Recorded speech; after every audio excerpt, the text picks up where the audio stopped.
Okay, so Magic buffs. This is pretty surprising to see, I can't lie. Magic has one of the highest win rates yet. Here I am with some changes. Okay, let's read it. Sharper feel, fairer poke. Leona's poke capacity has been slightly reduced but enjoys smoother ability execution. Increase Umbral Incursion hitbox radius in both normal and Darkchild forms from 0.45 meters to 1 meter. That is her dash hitbox size. This is a really good buff, and this will just make hitting her dash way easier and way more manageable. Next one, reduce Magic Slash max charge damage ratio from 2 to 1.8. So the max damage is getting reduced from 90 to 81. This is a calculated nerf, and it's like understandable because the dash is going to be so easy to hit now. And then reduce Darkchild ultimate ability started from 1 second to 0.8 seconds. This is more quality of life. I'm surprised they only did the startup and not the end lag after you finish Darkchild. But this is interesting quality of life, and it's makes sense because when Magic's ulting in Darkchild, she has a whole like lightning strike that comes down on her, not like lightning, but it's like red fire. Magic's dash has been one of the most skilled dashes you have to hit. Like if you're slightly left, dude, you miss that dash. Now this is a right side of hitbox game, so if you aim to the right, you're hitting that shit. But it's not like it's crazy right like other characters, like this will miss. If you go to BP or something, we go to the same right, that hits them. And you can do that with other characters as well. The left side of hitbox is crazy too. And yeah, the BP buffs, this man's still gonna be struggling, I can't lie.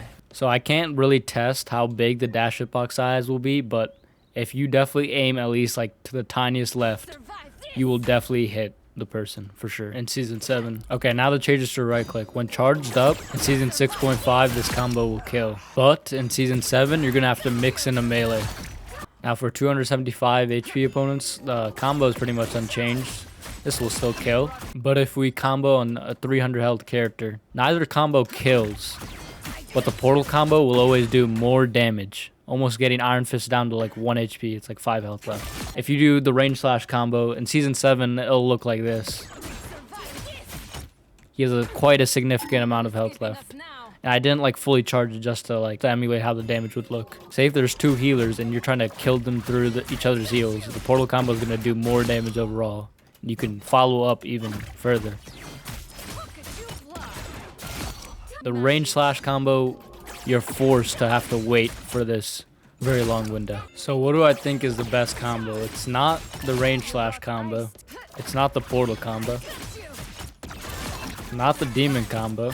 That relies on the enemy being too clueless and standing your demon. It's actually the charge slash combo from height. So I don't have natural height here, but I can demonstrate with a bounce pad. That is what I think is the best combo. Why I think this combo is so strong is because it can kill through heals. Say this Iron Fist has 275 health, but he's getting healed. It can also even kill 350 HP opponents if you add on melee.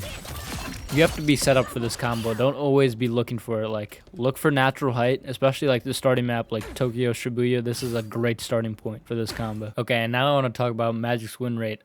This is the season 6.5 hero hot list, whatever they call it. And Magic is at the top with the highest win rate, even higher than Daredevil. And if we check out a different site like Rivals Meta, which is a third party, but has some accuracy, I think. We see Penny, Ultron, Magic, Daredevil, roughly the same. But the big difference is Daredevil is way more banned. Like, he's far more oppressive if he gets into the game. I feel like this dash change might make her bannable, at least in console. I see it in console, her getting banned a lot more often. In PC, I feel like people know how to deal with Magic more often. And if we go to Celestial and above, the win rates do change. It goes to Penny, Daredevil, and then Magic, but for a character who just got buffed, by the way. But yeah, win rate isn't everything because you have like a character like Penny Parker who's like a C-tier tank up here. Before all these changes, Magic was often touted as like one of the greatest balanced characters of all time. And then season 4 hit, they rebalanced her a lot. It was like kind of a rework and they changed a lot of her fundamentals. I feel like if you're going to make Magic's dash easier, you have to make some other part of her kit hard. Because I'm afraid she's going to turn into a pub stomper and then people will call for her nerfs. stuff like that. First thing is the hitbox size of this right click, especially in ultimate. That is an insane hitbox. There's no reason for it to be this big. And if we compare the hitboxes to like the most similar ult to Magik is Hulk, in my opinion. But Hulk has some like juggle tech. He has very good depth to his ultimate. His right click, it does not gonna be hitting two different people. Like, it has a big hitbox, but it does not have a huge hitbox like Magik does. And I think it should have like probably the exact same hitbox of Hulk's. One of the big changes I didn't like before was increasing the whirl's damage. This 2-tap whirl is just like super unscaled. Like, you can like not even be looking at the enemy and like kill them by accident. Like, it just is insane. And then when season 4 happened, they nerfed the damage of the dash and then they upped the damage of the whirl. And that was just such a weird change to me when the dash was just so much harder to hit.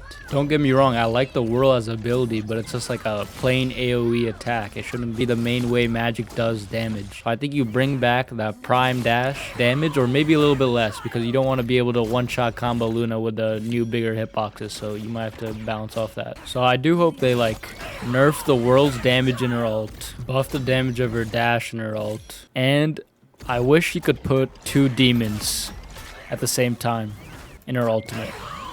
Because what's the point of using like demon? Like, yeah, it does more damage or everything, but it's very impractical to use that over the whirl. I feel like if you gave her 2 demons, she could do like a lot more stuff. Even with my proposed Dark Child nerfs, her win rate would still be somewhat the same, and I think the biggest culprit is her demon. Her demon just provides so much value. It's like a fucking Mortar on steroids for melee characters. I do love the demon, but like, it does insane amounts of damage, provides so much value, and it really just like makes Magik kind of depend on it instead of herself for all charge, for melting through shields, for everything. And instead of just like placing it and just letting it sit there, just kind of boring, why not have a dash combo with it like Whirl has?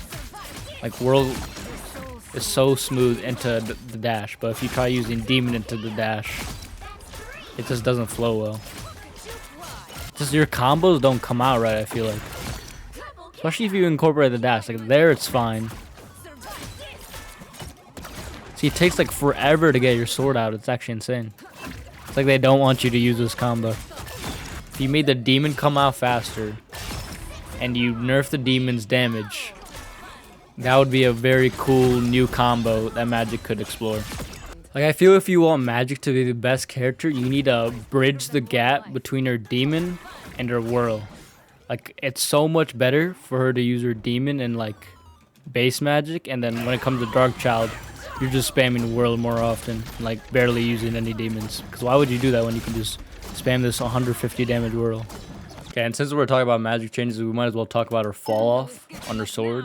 You didn't know about that? She has 50% fall off at her max range. So yeah, if you didn't know, her demon has the same range and doesn't have fall off.